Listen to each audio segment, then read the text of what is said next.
दोस्तों नमस्कार, मैं संदीप कुमार आज के वीडियो में आप सबों को स्वागत करता हूं। तो आज का वीडियो बहुत ही महत्वपूर्ण वीडियो है दोस्तों, और मैं एक ऐसे विद्वान को आपके सामने रखने का काम कर रहा हूं जो आपसे बहुत करीब है, जिसके बारे में आप सभी जानते हैं। इससे विस्तृत जानकारी आपके सामने मैं रखने जा रहा हूं।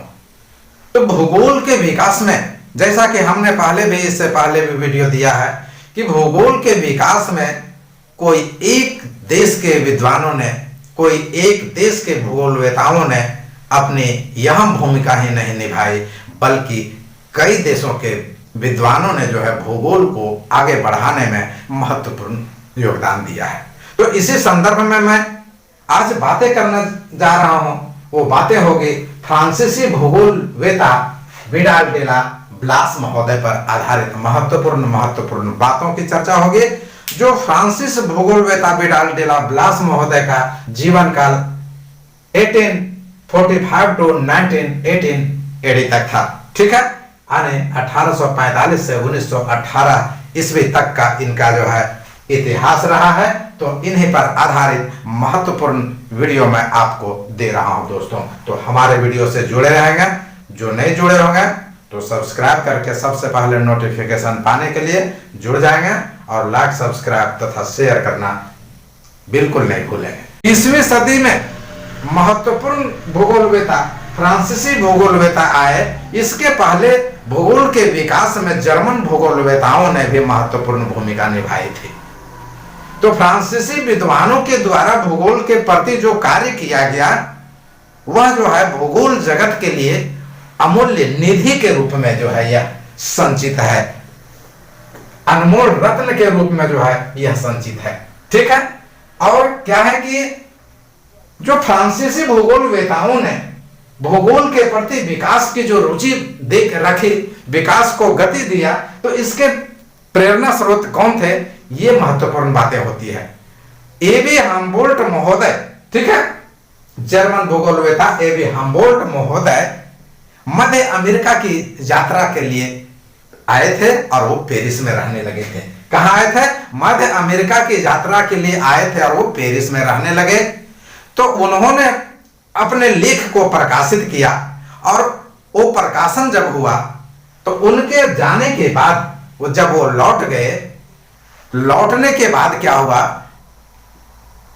फ्रांसीसी भूगोलवेताओं ने उनके प्रकाशित लेखों का अध्ययन किया, और उन लेखों के आधार पर जो है एक नया मार्ग प्रशस्त किया, जो भूगोलवेताओं के में फ्रांसीसी भूगोलवेता को मार्गदर्शक के रूप में यदि कहा जाए तो एबी हम्बोल्ट महोदय के द्वारा प्रकाशित लेख था, जिसके आधार पर जो है एक नया रास्ता फ्रांसीसी भूगोलवेताओं ने भूगोल के विकास में दिया।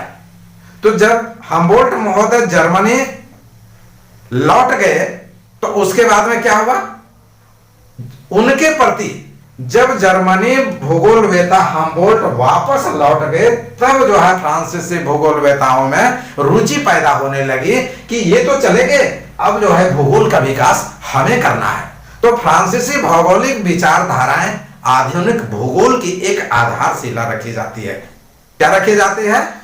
मानी जाती है फ्रांसीसी भौगोलिक विचारधारा को आधुनिक भूगोल की एक आधारशिला माना जाता है। और इसके यदि जन्मदाता की बात किया जाए या इसके विचारक की बात किया जाए तो महत्वपूर्ण विचारक जो है यदि देखें तो दो विचारक हुए दोस्तों, जिनमें विडाल डे ला ब्लास महोदय और जीन ब्रूस महोदय का नाम स्वर्ण अक्षरों में लिया जाता है। और जैसा कि आपको जानकारी होगी दोस्तों, आगे हम लोग देखेंगे कि विडाल डे ला ब्लास महोदय ने संभववाद का जो है जन्म दिया था। अब प्रश्न उठता है कि फ्रांसीसी भौगोलिक विचारधाराओं को आधुनिक भूगोल की आधारशिला देने वाले हमारे विडाल डे ला ब्लास महोदय और जीन ब्रूस महोदय को माना जाता है।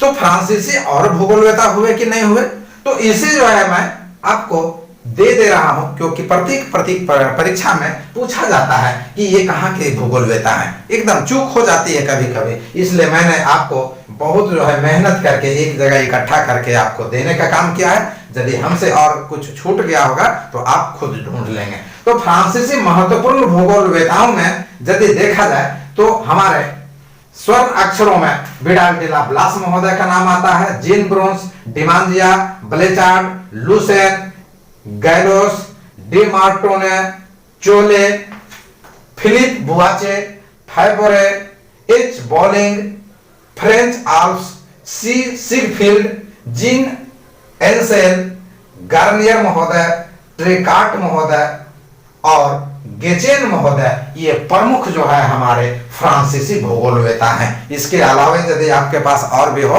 तो आप देख लेंगे दोस्तों। ये मैंने इसलिए दिया है आपको कि देता है कि यदि मान लिया जाए कि ये दे दिया और जो है ये दूसरे जो है देशों का नाम का विद्वानों का दे दिया, एनेक्जेमेंडर, हम्बोल्ट, ठीक है, और मैकेंजी, और इसके बाद में जो है आपको गैलोस दे दिया। लिखेगा इसमें कि इनमें से कौन जो है फ्रांसीसी भूगोलवेता है। तो आप नहीं जानेंगे तो आपका एक क्वेश्चन 1 नंबर का चला गया। इसलिए मैंने जो है एक जगह दिया है, आप जो है इसे खुद ब खुद रट लेंगे।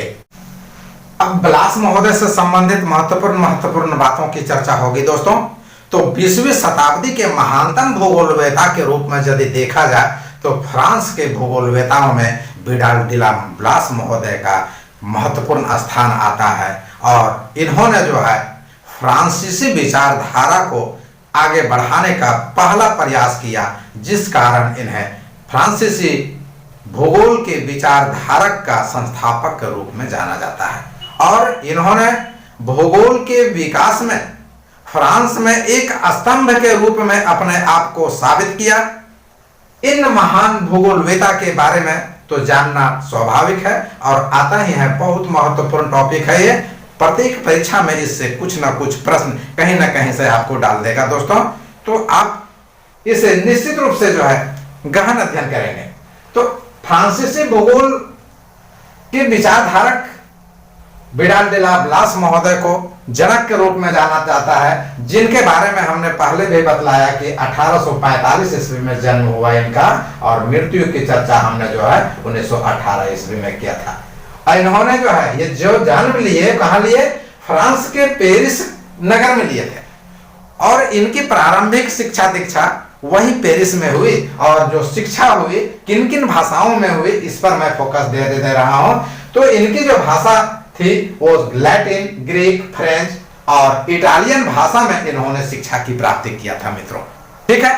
और 20 वर्ष में इन्होंने स्नातक की डिग्री को हासिल कर लिया था। और वो 20 वर्ष जो है आप यहां से जोड़ेंगे तो 1865 होगा। और यही 20 वर्ष में जो है उन्होंने इतिहास, भूगोल और दर्शन शास्त्र के साथ में स्नातक की डिग्री पेरिस के जो है कहां से प्राप्त किया था, इकोल नॉर्मल सुपेरियर से जो है प्राप्त किया था। क्या स्नातक विषय में जो है डिग्री उन्होंने इतिहास, ज्योग्राफी और फिलोसफी में जो प्राप्त किया था। और कुछ समय तक जो है इन्होंने क्या किया, अध्यापन किया। कहां, किस विद्यालय में किया था, यूनान के एथेंस विद्यालय में जो है इन्होंने अध्यापन किया। 1872 ईस्वी में इन्होंने क्या किया, 1872 ईस्वी में भूगोल विषय पर ये अपना शोध प्रस्तुत किए। और ये किस प्रकार से इन्होंने क्या प्राप्त कर लिया, डॉक्टरेट की उपाधि प्राप्त कर लिया, पीएचडी की उपाधि प्राप्त कर लिया। जब पीएचडी की उपाधि इन्होंने प्राप्त किया तो नैन्सी विश्वविद्यालय से तुरंत बुलावा आया और इन्होंने जो है वहां प्रोफेसर के रूप में, व्याख्याता के रूप में जो है इन्होंने वहां पर जो है नौकरी किया। तो ब्लास महोदय जब 1872 ईस्वी में अपना शोध प्रस्तुत किए तो डॉक्टरेट की उपाधि उन्हें 5 वर्ष के बाद में मिली। और वो नैन्सी विश्वविद्यालय में भूगोल में व्याख्याता के रूप में जो है वो क्या हो गए, नियुक्त हो गए। उसके बाद में क्या हुआ कि इन्होंने जो है गहन अध्ययन को नहीं छोड़ा और प्लेटो और टॉलमी जैसे महान विचारक, महान विद्वान के ग्रंथों का गहनपूर्ण अध्ययन किया। और जर्मनी के भूगोलवेता रिस्टोफेन से भी इनकी संपर्क हुआ, दोस्ती हुई दोस्तों। और फिर आगे चल करके क्या हुआ कि हम्बोल्ट, रिटर और रेटजेल के कार्यों को भी जो है इन्होंने जो है अपने अध्ययन के माध्यम से किया। पुनः 1877 की बात आती है तो 1877 ईस्वी में पेरिस वापस आ गए, जहां इकोन नॉर्मल ट्रेनिंग इंस्टीट्यूट में जो है फिर जो है ये नियुक्त हो गए। देखिए कहां कहां इनकी नियुक्ति हो रही है और कहां छोड़ रहे हैं, ठीक है। और फिर जो है 1898 ईस्वी में, कहां 1898 में सोरबोन में जो हमारा पेरिस विद्यालय, तो सोरबोन यानी कि पेरिस विद्यालय, पेरिस के विश्वविद्यालय में ये प्राध्यापक के रूप में ये नियुक्त हुए। और प्रोफेसर हिगले, ठीक है, वहां के व्याख्याता थे प्रोफेसर हिगले। तो हिगले जब रिटायर किए तब ये क्या हो गए, वहां के प्राध्यापक भी बन गए और विभागाध्यक्ष भी बन गए। कहां का, सोरबोन अर्थात पेरिस विश्वविद्यालय में। इनके पहले, ब्लास महोदय के पहले हिगले नामक एक महान भूगोलवेता प्रोफेसर के रूप में, विभाग अध्यक्ष के रूप में जो है वहां नियुक्त थे। उनके जगह में 1898 ईस्वी में ये नियुक्त हुए और जब ये सेवानिवृत्त हो गए तो उसके बाद में वो विभाग अध्यक्ष भी रहे 1918 ईस्वी तक। क्योंकि मृत्यु की बात हमने 1918 किया, तो मृत्यु पर्यंत जो है इस पद पर बने हुए रहे। और अब क्या हुआ, महत्वपूर्ण बातें देखने जा रहे हैं कि 1909 ईस्वी में ब्लास के प्रयास से भूगोल को यह पद जो है क्या हो गया, जो विभागाध्यक्ष का पद था, प्राध्यापक का पद था, तो भूगोल में जो है क्या कर दिया, चेयर ऑफ ज्योग्राफी के रूप से जो है इसे मान्यता दे दिया। क्या मान्यता दे दिया, चेयर ऑफ ज्योग्राफी के रूप में जो है मान्यता देने का काम फ्रांसिस भूगोलवेता विडाल डी ला ब्लास महोदय ने किया, जिस पद पर हिगले महोदय विभागाध्यक्ष के रूप में थे। और इस प्रकार उन्होंने क्या कर दिया कि भूगोल जो इतिहास में जोड़ करके अध्ययन किया जाता था, उन्होंने जो है बोला कि नहीं, अब चेयर ऑफ ज्योग्राफी का मैंने जो है मान्यता इसे भूगोल के क्षेत्र में दे दिया है 1909 ईस्वी में। अब यह जो है इतिहास के साथ में अध्ययन नहीं करेगा, भूगोल जो है एक अलग स्वतंत्र विषय के रूप में अध्ययन करेगा। और उसे जो है मान्यता दिलाने का काम विडाल डी ला ब्लास महोदय किए थे।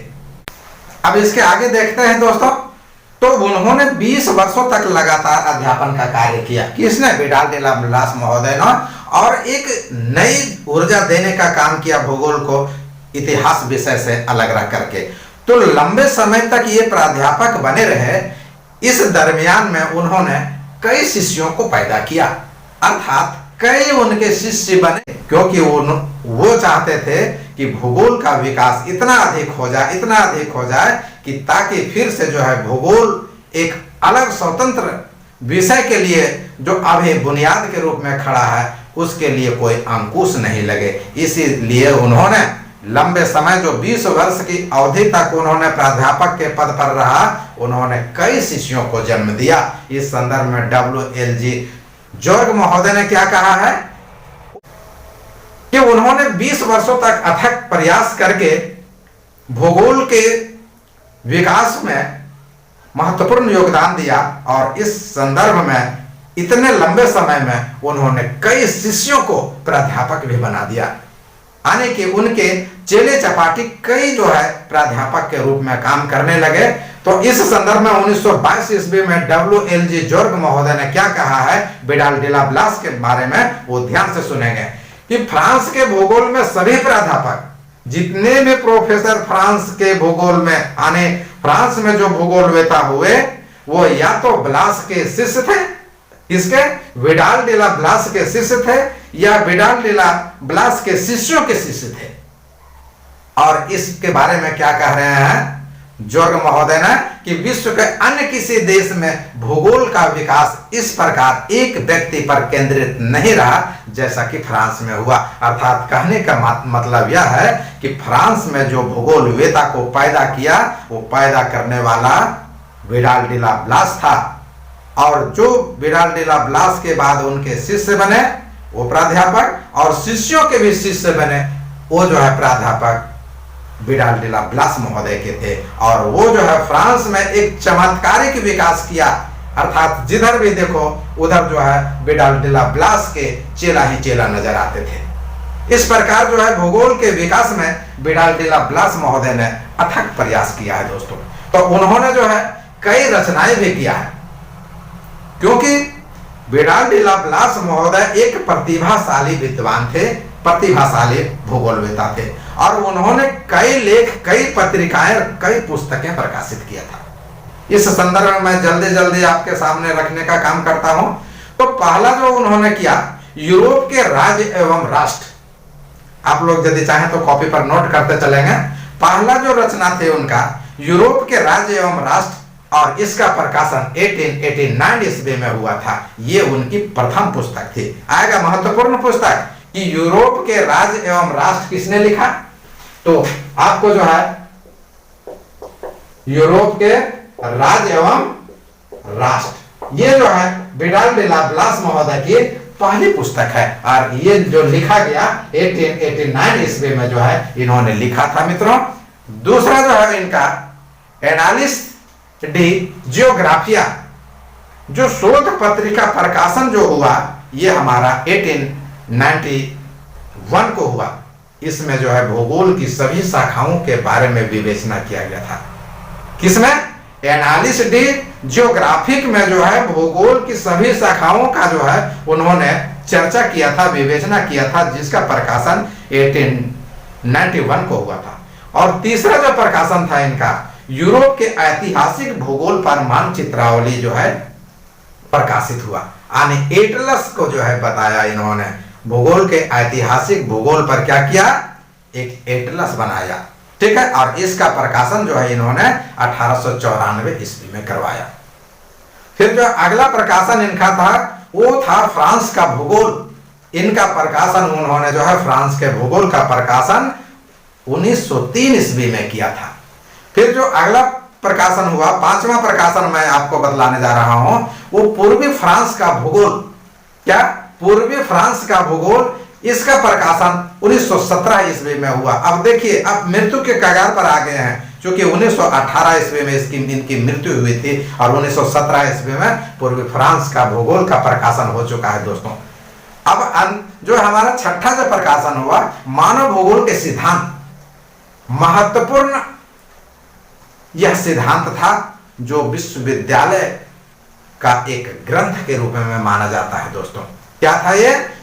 मानव भूगोल के सिद्धांत महत्वपूर्ण विश्वविद्यालय के ग्रंथों में से एक महत्वपूर्ण ग्रंथ था, जिसका प्रकाशन इनकी मृत्यु के बाद हुई। हमने बतलाया ना कि 1917 में जो है पूर्वी फ्रांस का भूगोल का प्रकाशन हुआ, लेकिन इनकी मृत्यु जब 1918 ईस्वी में हो गई, तो इनके चेले चपाटी के द्वारा 1923 ईस्वी में इनकी मृत्यु के बाद भूगोल में जो है मानव भूगोल के सिद्धांत का प्रकाशन किया गया। और प्रकाशन करने वाले इनके जो है डी मार्टन प्रमुख थे। और इस जो है मानव भूगोल के सिद्धांत में जनसंख्या, मानव अधिवास, उसके प्रकार, उसके वितरण तथा सांस्कृतिक आदि की चर्चा जो है महत्वपूर्ण था। उसके अलावा इन्होंने शोध पत्र भी जारी किया था। तो शोध पत्र जो जारी किया था, वो शोध पत्र क्या था? देखिएगा, शोध पत्र का नाम था सामाजिक तत्वों की भौगोलिक दशाएं। क्या था? सामाजिक तत्वों की भौगोलिक दशाएं, जिसका प्रकाशन 1902 ईस्वी में हुआ था, ठीक है। और दूसरा जो शोध प्रकाशन था वो इनका था जीवन निर्वाही रीतियां। क्या था? जीवन निर्वाही रीतियां, जिसका प्रकाशन 1911 ईस्वी में हुआ था। और तीसरा महत्वपूर्ण शोध प्रकाशन भूगोल की अनूठी विशेषताएं थी। कौन? भूगोल की अनूठी विशेषताएं। तो इस प्रकार जो है महत्वपूर्ण शोध पत्र, इनकी पत्रिकाएं और लेख और पुस्तकों की चर्चा हमने आपके सामने। ये वीडियो बहुत लंबा हो जा रहा है दोस्तों, तो इसका पार्ट 2 में विशेष रूप से फ्रांसीसी भूगोलवेता विडाल डी ला ब्लास महोदय का भूगोल के महत्वपूर्ण योगदान के, भूगोल के प्रति महत्वपूर्ण योगदानों की चर्चा भी मैं पार्ट 2 में दूंगा। तो आज जो है वीडियो में इतना ही आपको दे रहा हूं। तो निश्चित रूप से आप जो है इसका गहन अध्ययन करेंगे। बहुत महत्वपूर्ण प्रश्न बनता है मित्रों। आप जो परीक्षा में बैठे होंगे भाई, वो जानते होंगे कि कितना महत्वपूर्ण प्रश्न बनता है। तो इसलिए हमारे वीडियो को आप निश्चित रूप से लाइक, सब्सक्राइब तथा शेयर जरूर करेंगे दोस्तों। बहुत बहुत धन्यवाद।